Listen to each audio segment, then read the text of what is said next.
नमस्कार।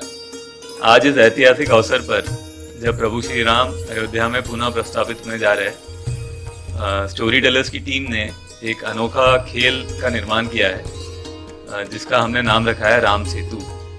तो आज इस वीडियो के माध्यम से राम सेतु को कैसे खेला जाए ये हम लोग समझेंगे। तो राम सेतु में कुल मिलाकर 90 कार्ड्स है, जिसमें दो विविध प्रकार के कार्ड आप देख पाएंगे। एक प्रकार के कार्ड है जिसे हम लोग कहते हैं पात्र कार्ड, जैसे ये वाली है, कुबेर है। ऐसे विविध पात्र जो रामायण में हमने देखा है, वाल्मीकि रामायण में जिनका उल्लेख किया गया है, उनका चित्र इस कार्ड पर हमने डाला है। और दूसरे प्रकार के जो कार्ड है उसे हम लोग कहते हैं घटना कार्ड, जैसे ये है। तो इसमें रामायण के जो छोटे छोटे प्रसंग है जिनसे हम लोग कुछ सीख सकते हैं, अपने जीवन में कुछ बदलाव ला सकते हैं, ऐसे प्रसंगों का उल्लेख बड़े ही छोटे छोटे कहानी के माध्यम से इस कार्ड में हम लोगों ने लिखा है। तो ऐसे आपको कुल 31 घटना कार्ड दिखेंगे और 59 पात्र कार्ड दिखेंगे। अब इस खेल का उद्देश्य क्या है? इस खेल का उद्देश्य है कि आपको रामायण के जो विविध पात्र हैं उनको उस घटना कार्ड के साथ जोड़ना जिसमें उनका उल्लेख किया गया है। तो एक छोटा सा आप सेतु निर्माण कर सकते हैं, है ना। उदाहरण के तौर पर जैसे ये एक घटना कार्ड है जिसका नाम है गुरु दक्षिणा। अभी इस कहानी में हनुमान जी का उल्लेख किया गया है कि कैसे उन्होंने सूर्यदेव से ज्ञान प्राप्त किया, और ज्ञान प्राप्त करने के बाद उन्होंने जब गुरु दक्षिणा की बात की तो सूर्यदेव ने पहले मना किया, बट हनुमान जी अड़े रहे और उन्होंने प्रार्थना की कि नहीं, बिना गुरु दक्षिणा दिए मेरा ज्ञान पूर्ण तरीके से मुझे प्राप्त नहीं होगा। तो आखिरकार सूर्यदेव ने उनसे कहा कि उचित समय आने पर आप मेरे जो पुत्र है सुग्रीव, इनकी सहायता करें। तो इसमें आपको 3 पात्रों का उल्लेख दिखता है, एक हनुमान जी, दूसरे सूर्यदेव और तीसरे सुग्रीव। यदि आपके हाथ में इन तीनों में से कोई 2 पात्र है तो आप एक छोटा सा सेतु निर्माण कर सकते हैं। तो हनुमान जी और सुग्रीव, ये यदि आपके पास है तो आपने एक छोटा सा सेतु का निर्माण कर लिया। ठीक है। कुल मिलाकर पात्र कार्ड 59 है और घटना कार्ड जो है वो 31 कार्ड है। तो खेल को अधिकतम 6 खिलाड़ी खेल सकते हैं और हर खिलाड़ी को हमें 3 घटना कार्ड देने हैं और 6 पात्र कार्ड देने हैं। ठीक है। तो यदि हम मान लेते हैं कि 3 खिलाड़ी इस खेल को खेल रहे हैं तो हम पहले घटना कार्ड से हर खिलाड़ी के लिए 3-3 कार्ड चुनेंगे। ऐसे 3 कार्ड्स बांटने के बाद इस घटना कार्ड के डेक को ऐसे अलग से रख देंगे और उसके बाद जो पात्र कार्ड का डेक है उसमें से हर खिलाड़ी को 6-6 कार्ड्स का हम लोग बांटेंगे। तो ये 9 कार्ड्स बांटने के पश्चात खिलाड़ी नंबर 1 जो है वो अपने कार्ड्स को खोलेगा और वो यह डिसाइड करेगा कि इसमें कोई सेतु बन पा रहा है कि नहीं बन पा रहा है। जैसे आप देख सकते हैं कि इसे 6 पात्र कार्ड मिले हैं और 3 घटना कार्ड मिले हैं। अब इनको पढ़ने के पश्चात जब वो यह देखेगा कि उन्हें गुरु दक्षिणा का घटना कार्ड मिला है जिसमें हनुमान जी और सुग्रीव, इनको मिलाकर एक सेतु का निर्माण संभव है, तो उनका एक सेतु बन गया।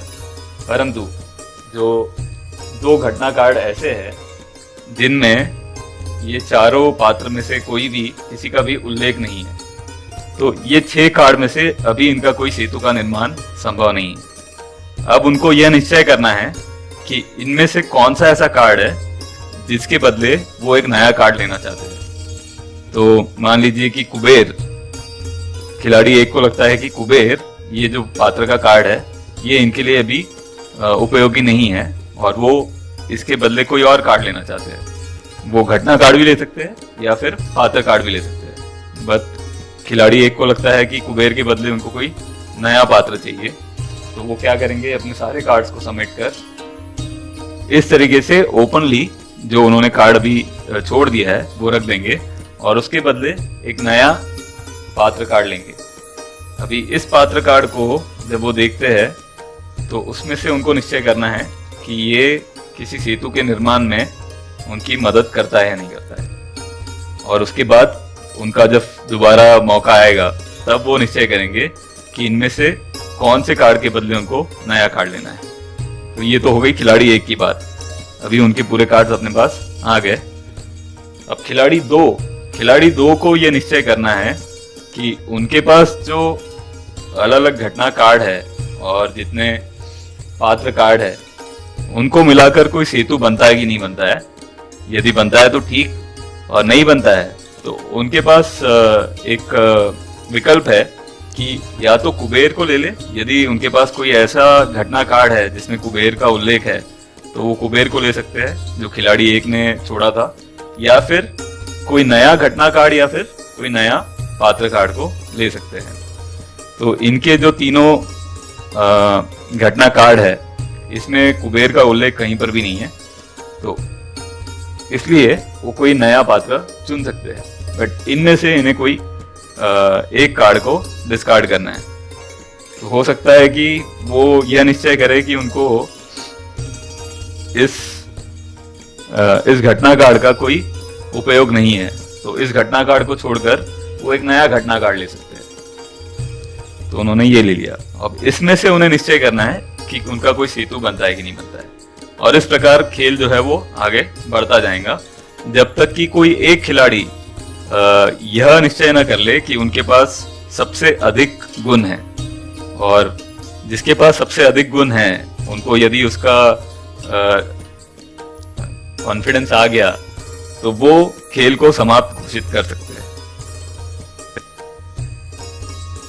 तो जैसे हमने देखा कि 3 खिलाड़ी इस खेल को खेल रहे थे, खिलाड़ी 1, खिलाड़ी 2, खिलाड़ी 3, और अपने कार्ड्स को इस डेक से बदलकर हर खिलाड़ी ये साझा करने की कोशिश कर रहा था कि उनके हाथ में सबसे ज्यादा सेतु का निर्माण हो सके या सबसे लंबा सेतु का निर्माण हो सके। और खेलते खेलते अंतिम क्षण ऐसा आया जब खिलाड़ी 1 को ये लगा कि उनके पास जो सेतु का निर्माण हुआ है वो तीनों खिलाड़ियों में से सबसे अच्छा है और उनके पास शायद सबसे ज्यादा अंक मौजूद होंगे। तो खिलाड़ी 1 खेल को समाप्त घोषित करता है। तो हम देखते हैं कि अंकों की जो गणना है वो कैसे हुई। तो खिलाड़ी 1 के हम लोग कार्ड्स खोलते हैं। तो खिलाड़ी 1 ने 3 छोटे छोटे सेतु का निर्माण किया जिसमें 3 घटना कार्ड है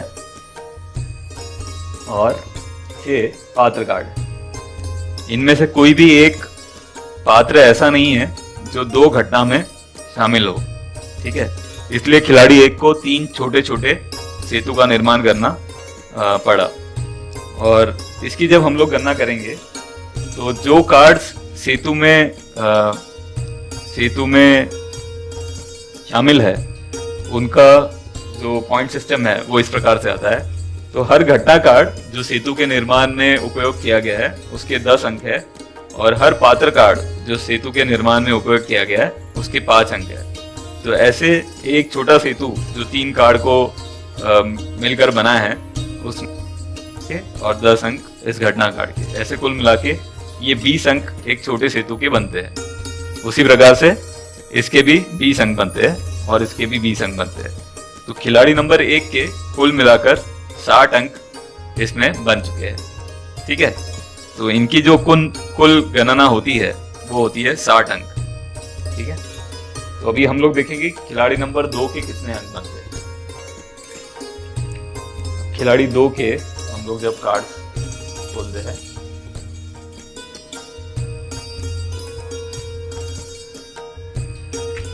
तो इस प्रकार के उन्हें कुछ कार्ड्स प्राप्त हुए जिसमें आप पाएंगे कि उनका एक सेतु का निर्माण हुआ है जिसमें रावण और विभीषण का जो उल्लेख है वो इस घटना कार्ड विभीषण के धर्म में किया गया है, ठीक है। लेकिन बाकी जितने भी कार्ड्स है, पात्र कार्ड है, घटना कार्ड है, इनको उपयोग कर वो एक भी सेतु का निर्माण नहीं कर पाए। तो इस केस में उनके इस सेतु के लिए 20 अंक बनते हैं। 5 अंक इस पात्र कार्ड के, 5 अंक इस पात्र कार्ड के और 10 अंक इस घटना कार्ड के, ऐसे इसके 20 अंक है। परंतु बाकी कोई भी कार्ड से एक भी सेतु का निर्माण संभव नहीं था। तो इसलिए उनके जो बचे हुए कार्ड्स है उनके हर कार्ड के एक एक पॉइंट, एक एक अंक बनते हैं, ठीक है। तो कुल मिलाकर खिलाड़ी नंबर 2 के जो अंक बने हैं वो 20 अंक इस सेतु के, और बचे हुए जो 3 और 3 6 कार्ड्स है इनके कुल मिलाकर 6 गुण, तो टोटल इनके गुण होते हैं 26, ठीक है। अब हम देखेंगे कि खिलाड़ी नंबर 3 जो है उनकी क्या परिस्थिति है। खिलाड़ी नंबर 3 के कार्ड्स जब हम लोग देखेंगे तो आप पाएंगे कि इन्होंने एक अखंड सेतु का निर्माण किया है, जिसमें हर दूसरा जो पात्र कार्ड है वो घटना कार्ड में कॉमन है। तो इस प्रकार से खिलाड़ी नंबर 3 का एक अखंड सेतु निर्माण हुआ है ना। अंगद और हनुमान जी, इन दोनों का उल्लेख इस घटना कार्ड में इसमें उल्लेख है, परंतु हनुमान का उल्लेख दोबारा इस घटना कार्ड में है जिसका नाम है लंका दहन। तो जब हनुमान जी जाकर लंका में आग लगाते हैं तो हनुमान जी है, और रावण का भी इस घटना कार्ड में उल्लेख है। तो ये जो सेतु है ये आगे बढ़ता जा रहा है ना, क्योंकि हर एक कैरेक्टर, हर एक पात्र नई जो घटना कार्ड है उसमें उनका उल्लेख किया गया है, ठीक है। तो ये 5 का एक सेतु बन गया। अभी रावण का दोबारा उल्लेख है इस घटना कार्ड में जिसका नाम है दिव्य योजना, और उसमें राम का भी उल्लेख है। तो ये सेतु और आगे बढ़ते हुए अंतिम कार्ड जो हम देखेंगे तो इसमें है अदृश्य त्याग, जिसमें उर्मिला और राम दोनों का उल्लेख है। तो इस प्रकार से ये एक अखंड सेतु का निर्माण हुआ है, और ये एक मैक्सिमम सबसे बड़ा सेतु जो इस खेल में हम लोग निर्माण कर सकते हैं वो यही है। इससे बड़ा सेतु निर्माण करना संभव नहीं है। तो इस केस में जो इनके अंक बनते हैं वो कुछ इस प्रकार से बनेंगे, है ना। तो क्योंकि हर कार्ड सेतु के निर्माण में उपयोग किया गया है तो हर कार्ड के अंक बनते हैं। हर पात्र कार्ड के 5 अंक, कुल मिलाकर 1 2 3 4 और 5 पात्र कार्ड है तो 25 अंक पात्र कार्ड के बनते हैं। और 4 कार्ड ऐसे हैं जो घटना कार्ड है जो सेतु के निर्माण में उपयोग किए गए, और हर कार्ड के 10 अंक है। तो 4 × 10 मतलब 40 अंक हमें घटना कार्ड के मिले, और 25 अंक जो है वो पात्र कार्ड के मिले। कुल मिलाकर खिलाड़ी नंबर 3 के 65 अंक बनते हैं, है ना। तो खिलाड़ी नंबर 3 के 65 अंक बनते हैं।